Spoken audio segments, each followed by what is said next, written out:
अच्छा बच्चों, अब हम लोग पढ़ रहे थे कि हम लोग स्ट्रेस को किस किस तरह से कोप कर सकते हैं, जिसमें अगर हम सोशल साइकोलॉजी के पॉइंट ऑफ व्यू से देख रहे हैं तो उन्होंने सबसे पहले सिर्फ यही चीज बताई है कि हमारा सोशल नेटवर्क जितना ज्यादा अच्छा होगा, यानी कि सोशल सपोर्ट हमें जितनी ज्यादा मिलेगी अपनी फैमिली की तरफ से, फ्रेंड्स की तरफ से, आपके अगर आप किसी जगह पे काम कर रहे हैं तो आपके कोलीग्स की तरफ से, अगर आप कहीं पे रह रहे हैं आपको बहुत सी डिफिकल्ट सिचुएशन का सामना करना पड़ता है, आपके नेबर्स अगर आपके साथ बहुत ज्यादा कोऑपरेट कर रहे हैं, आपकी बातों को समझ रहे हैं, आपको टाइम दे रहे हैं, आपको अपने घर वालों की तरफ से, अपने अगर हस्बैंड की तरफ से, वाइफ की तरफ से, या यानी कि ईच एंड एवरीथिंग, हर हर जगह पे जहाँ जहाँ पे आपका लोगों के साथ किसी ना किसी तरह का लिंक है, जितनी ज्यादा आपकी सोशल सपोर्ट ज्यादा अच्छी होगी। अब सोशल सपोर्ट होने का हरगिज मतलब ये नहीं है कि आपके दोस्त बहुत ज्यादा हों। सोशल सपोर्ट का मतलब होता है कि जब आप एक स्ट्रेसफुल सिचुएशन में हैं तो आपको समझने वाले और आपको उस स्ट्रेसफुल सिचुएशन से निकालने के लिए कितने लोग एफर्ट्स कर रहे हैं। बाजू का तो आपका एक दोस्त भी आपके लिए बहुत ज्यादा सोशल सपोर्टिंग होता है ना, हर काम में आपकी सपोर्ट करता है, आपको समझता है। तो सोशल सपोर्ट का बेसिकली ये मतलब होता है कि लोग आपको, जब आप एक क्राइसिस में हैं, जब आप एक फॉर एग्जांपल एक तकलीफ में हैं, उस तकलीफ को फेस कर रहे हैं और आपको नहीं पता कि आपने उस तकलीफ से कैसे बचना है या कैसे आगे जाना है, तो आप उन चीजों को किस किस तरह से ओवरकम करेंगे। आपने बहुत दफा देखा होगा कि हम लोग बहुत बाजों का बहुत ज़्यादा स्ट्रेसफुल सिचुएशन में होते हैं तो हम चाह रहे होते हैं कि हमारे जो पेरेंट्स हैं वो हमारी बातों को बहुत अच्छे से समझे, हमें सुने, थोड़ा सा हमारी बातों को सुने, हमारे बहन भाई हमारी बात को सुने। जिस बहन भाई से ज़्यादा दोस्ती होती है उससे तो आप बहुत ज़्यादा ये सब कुछ चीज़ें जो है ना एक्सपेक्ट कर रहे होते हैं।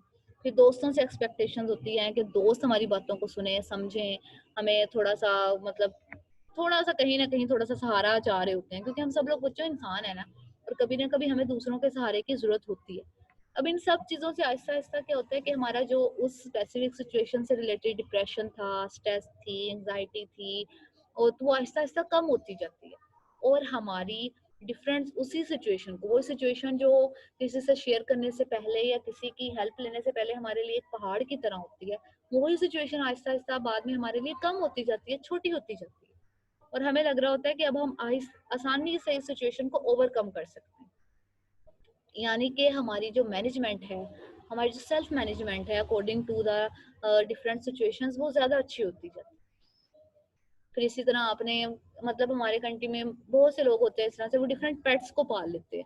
अगर आप यूरोपियन कंट्रीज में देखें, वहां पे तो तकरीबन सबके लिए ज़रूरी ही होता है कि उन्होंने ज़रूर पेट्स को रखना होता है, कि वो पेट्स होंगे तो उनके लिए मतलब उनका साथ लगे रहेंगे, थोड़ा सा उनका ध्यान बढ़ जाएगा, उनके साथ लगे रहते हैं। अगर आपने भी घर में अगर इवन छोटे से वो तोते ही कोई रखे हुए हो किसी ने, तो आपको हमेशा उनकी फिक्र होती है, उनके खाने की, उनके पीने की, डिफरेंट और चीजों की। तो वहां पे भी आपको थोड़ा सा सोशल सपोर्ट मिल रही होती है, हालांकि वो आपकी बात नहीं सुन रहे होते, लेकिन आपको इस बात की ज्यादा खुशी हो रही होती है कि चलें, उनको आपकी जरूरत है, या आप उनके लिए एक, आप ये कह लें कि सिग्निफिकेंट पर्सनैलिटी है। तो सोशल सपोर्ट आप कह सकते हैं कि वेरी इंपॉर्टेंट है आपके लिए, कोपिंग स्किल है, या आपको डिफरेंट चीज़ों को कोप करने में सबसे ज़्यादा इंपॉर्टेंट रोल प्ले करती है। अगर आपका, और इसी तरह रिसर्चेस भी यही कहती हैं कि सोशल सपोर्ट नेटवर्क आपका जितना ज़्यादा अच्छा, जितना ज़्यादा एक्यूरेट और जितना ज़्यादा आपके लिए इफेक्टिव होगा, उस पर्सन के किसी भी डिजीज से मरने के, एक्सीडेंट्स में हो जाने के, सुसाइड के, और इन चीज़ों के चांसेस उतने ही ज़्यादा कम होते जाते हैं। अब इसकी वजह क्या होती है बच्चों, जब आप बीमार होते हैं, जब आपकी कोई केयर करने वाला होता है, आपको पता है आपकी केयर करने वाला है, या आपकी बीमारी से किसी को तकलीफ पहुंचेगी, या कोई आपको ठीक देखना चाह रहा होता है, तो आप खुद ठीक होना चाह रहे होते हैं। लेकिन जब आपको पता है आपके आपको कुछ हो रहा है, नहीं हो रहा है, आपके होने ना होने से किसी को फर्क नहीं पड़ रहा है, तो आपके उतने ही चांसेस बढ़ जाते हैं। फिर इसी तरह जब आपको अपने आपके साथ सोशल सपोर्ट ज़्यादा होती है, तो आप जब कोई ड्राइविंग कर रहे होते हैं या आप कहीं जा रहे होते हैं, तो आप एक बहुत ज़्यादा रिलैक्स मूड में जाते हैं। अब अगर आपको पता है आप घर से लड़के निकल रहे हैं, या आप किसी स्ट्रेसफुल सिचुएशन में हैं, अब आप वो सिचुएशन किसी को बता भी नहीं सकते, कोई दोस्त नहीं है सुनने वाला, घर में कोई नहीं है बात करने वाला, आप किसी के साथ शेयर ही नहीं कर सकते, उस सिचुएशन को अकेले लेके चलना है, तो आपके माइंड में उस सिचुएशन से रिलेटेड ही बातें घूमती रहती हैं, और आपकी ड्राइविंग पे जो आपकी तवज्जो होती है वो बिल्कुल खत्म हो जाती है। तो इस वजह से भी बहुत ज्यादा एक्सीडेंट्स होते हैं। बहुत दफा ये देखा गया है बच्चों, बहुत से एक्सीडेंट्स में ऐसा देखा गया है कि बहुत से एक्सीडेंट्स में ऐसा होता था कि जो एक्सीडेंट में जिसकी डेथ हुई है उस पर्सन की, तो वो पर्सन एक्चुअली एक्सीडेंट होने से 1 या 2 मिनट पहले ही ड्यू टू हार्ट अटैक जो है उसकी डेथ हो जाती थी। फिर इसी तरह अगर आपके पास सोशल सपोर्ट ज़्यादा है तो आपके सुसाइड या इन चीज़ों की तरफ आपके अंदर हेल्पलेसनेस कम होती जाती है, आपके अंदर डिप्रेशन के चांसेस कम होते जाते हैं। आप अपने डिफरेंट जो भी आप जिन भी रिलेशनशिप्स में हैं, आप उन रिलेशनशिप को ज़्यादा इफेक्टिव तरीके से चला सकते हैं। ठीक है ना बच्चों? जी मैम। इसी तरह आप सोशल सपोर्ट, जैसे भी मैंने कहा कि आपकी हेल्थ के लिए भी बहुत अच्छी होती है, आप ज़्यादा अच्छे अपना ख्याल ज़्यादा रखते हैं, आपके जो ज़िंदगी में आगे बढ़ने के, खुश रहने के चांसेस बढ़, जितने ज़्यादा खुश रहते हैं उतनी ही ज़्यादा आपकी हेल्थ जो है वो इफेक्टिव होती जाती है और आपके लिए वो कह सकते हैं आपकी ज़्यादा अच्छी होती जाती है। आपको दूसरों की इतनी फिक्र नहीं होती, आपको अपनी ज़्यादा होती है कि आप अगर आप एक काम कर रहे हैं, रह रहे हैं, या अगर आपको कोई तकलीफ पहुंचेगी तो सिर्फ वो आपकी तकलीफ नहीं होती बल्कि वो आपके साथ रहने वाले दूसरे लोगों की भी तकलीफ होती है। अच्छा बच्चों, अब हम लोगों ने सोशल साइकोलॉजी की एप्लीकेशंस पढ़ी थी, जिसमें हम लोगों ने हेल्थ से रिलेटेड पढ़ी थी। फिर हेल्थ के बाद हम लोगों ने हेल्थ से रिलेटेड ही पढ़ी है मुझे लगता है, अभी तो और तो किसी से रिलेटेड नहीं पढ़ी। उसके बाद उससे पहले हम लोगों ने लोनलीनेस से रिलेटेड भी पढ़ी थी। अब अगर हम देखें कि सोशल साइकोलॉजी या सोशल हमारे जो भी सिस्टम्स हैं वो हमारे लीगल सिस्टम पे किस किस तरह से इफेक्ट कर सकते हैं, या लीगल सिस्टम को वो किस किस तरह से ठीक कर सकते हैं, खराब कर सकते हैं, या जो भी और चीजें भी उनमें चेंजेस ला सकते हैं।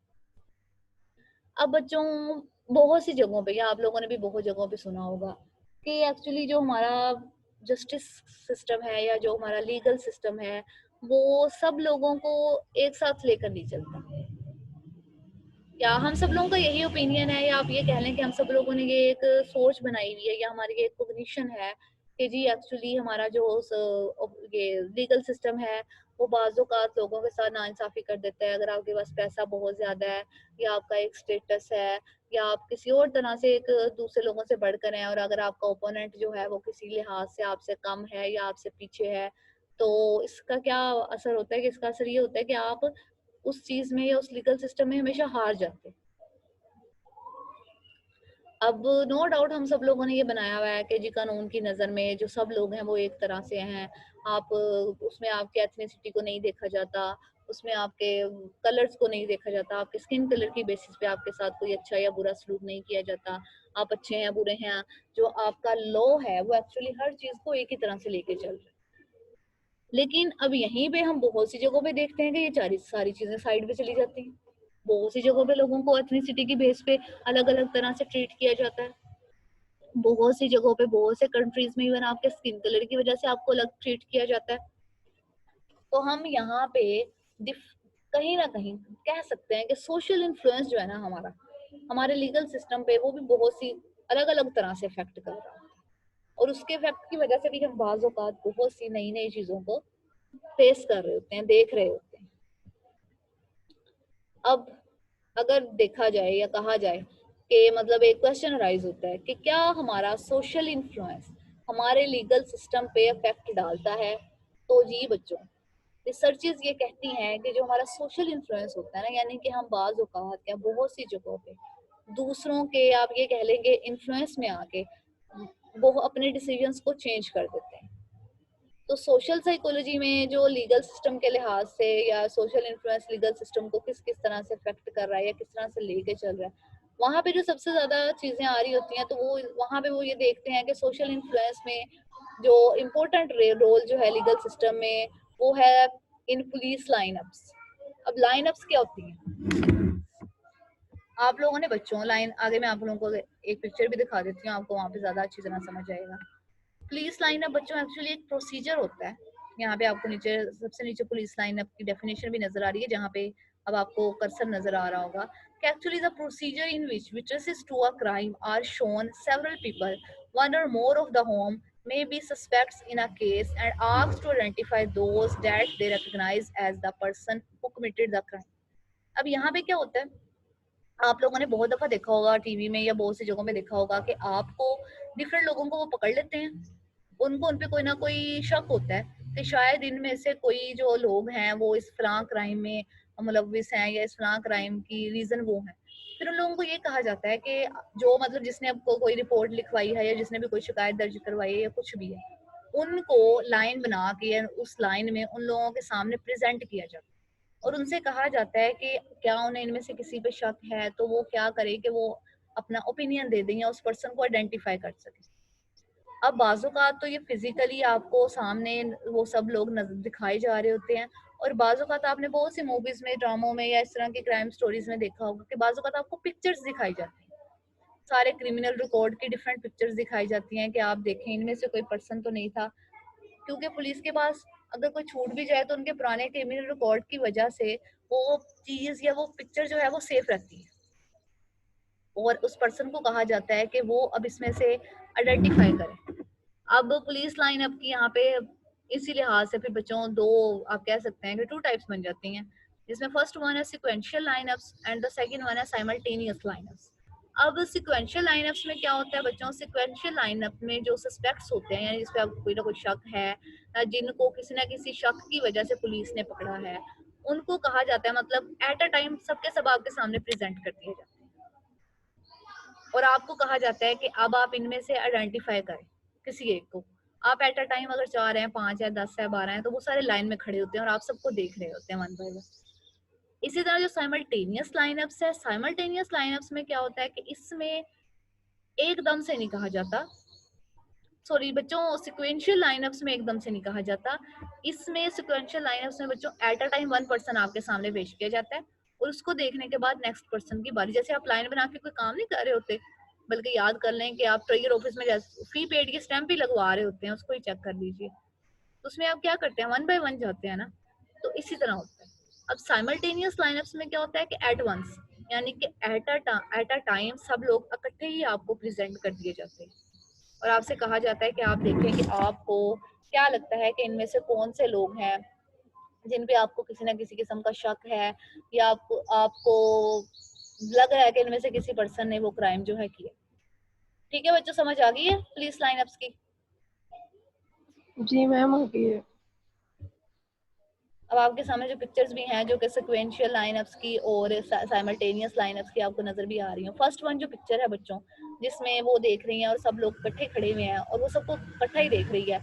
अब यहाँ पे ये बच्चों एक्चुअली एग्जांपल है आपके साइमल्टेनियस लाइनअप्स की, यानी कि वो इकट्ठे दिखाया जा रहा है कि आप इनमें से पहचाने, आइडेंटिफाई करें कि आपको क्या लग रहा है कि इनमें से कौन हो सकता है। अब साथ वाली पिक्चर में क्या है कि उनको डिफरेंट बोर्ड्स दे दिए गए हैं, 1 2 3 4 5, मतलब वन बाय वन एक पिक्चर लोगों को उनके सामने प्रेजेंट किया जाएगा कि पहले 1 नंबर जाए, 2 नंबर जाए, 3 नंबर जाए। अब ये क्या, ये आपका सिक्वेंशियल लाइनअप की एग्जांपल है कि वन बाय वन वो जाएंगे और वो फिर देखेंगे कि इनमें से कौन से हैं और है भी या नहीं भी हैं। फिर इसके बाद आपको डिफरेंट पिक्चर्स दिखाई जाएंगी, पिक्चर्स की बेसिस पे आपको कहा जाएगा कि अब आप देखेंगे क्या। बच्चों यहाँ तक सबको क्लियर है? एमएससी जी मैम। किसी को कुछ ना समझ आया हो?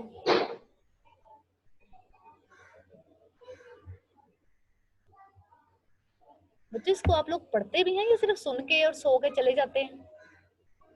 मैम ये जो अभी आपने बताया सीक्वेंशियल और पुलिस वाला लाइनअप वाला, इसका आवाज मतलब नहीं आई क्या बच्चों, है, क्या आपने? क्या यूज है हमारे? बच्चों मुझे आपकी आवाज नहीं आ रही। मैम ये जो Could अभी you आपने again बताया जी पुलिस लाइनअप और ये सीक्वेंशियल, ये मतलब क्या है इसका यूज, ये हम क्यों हमने ये चीज पढ़ी है? बच्चों, एक्चुअली हम लोग ये चीज पढ़ रहे हैं कि हम लोग, अभी आप पढ़ेंगे इसके बाद कि इसका इफेक्ट क्या होता है। हम लोग पढ़ रहे हैं कि हमारी जो सोशल साइकोलॉजी है वो हमारे डिफरेंट जो लाइफ इवेंट्स है ना, उन पे हम लोग किस किस तरह से डेली लाइफ में यूज कर रहे होते हैं। तो यहाँ पे उन्होंने बोला कि हमारी जो पुलिस लाइनअप्स है ना, अभी जब आप इससे रिलेटेड पढ़ेंगे ना ड्रॉबैक्स, मैंने सोचा कि मैं नेक्स्ट क्लास में आप लोगों को पढ़ा दूँ क्योंकि अब टाइम खत्म होने वाला है। तो वहां पे आपको पता चलेगा कि इन दोनों लाइनअप्स में, सिक्वेंशियल और साइमल्टेनियस लाइनअप्स में, जो सोशल इन्फ्लुएंस है वो किस तरह से इफेक्ट कर रहा होता है। पुलिस का सोशल इन्फ्लुएंस होता है, आपके साथ आने वाले आपके लॉयर्स का सोशल इन्फ्लुएंस होता है, इवन वहां पे जो आपके ओपोनेंट्स होते हैं जिनके खिलाफ आपने कोई रिपोर्ट करवाई है या आपने कोई भी उनके खिलाफ कोई कंप्लेन करवाई है, उनका सोशल इन्फ्लुएंस किस किस तरह से आप पे इफेक्ट कर रहा होता है।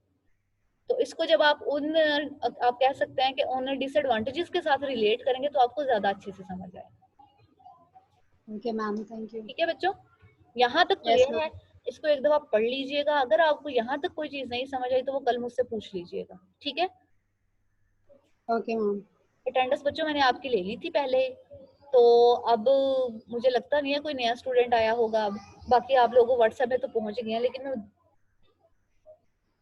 दोबारा बता रही हूँ, अगर मुझे व्हाट्सएप पे 2 लोगों की वो यहाँ पे भी प्रेजेंट हो और व्हाट्सएप पे भी प्रेजेंट हो, तो मैंने उसकी खुद एब्सेंट लगा ली।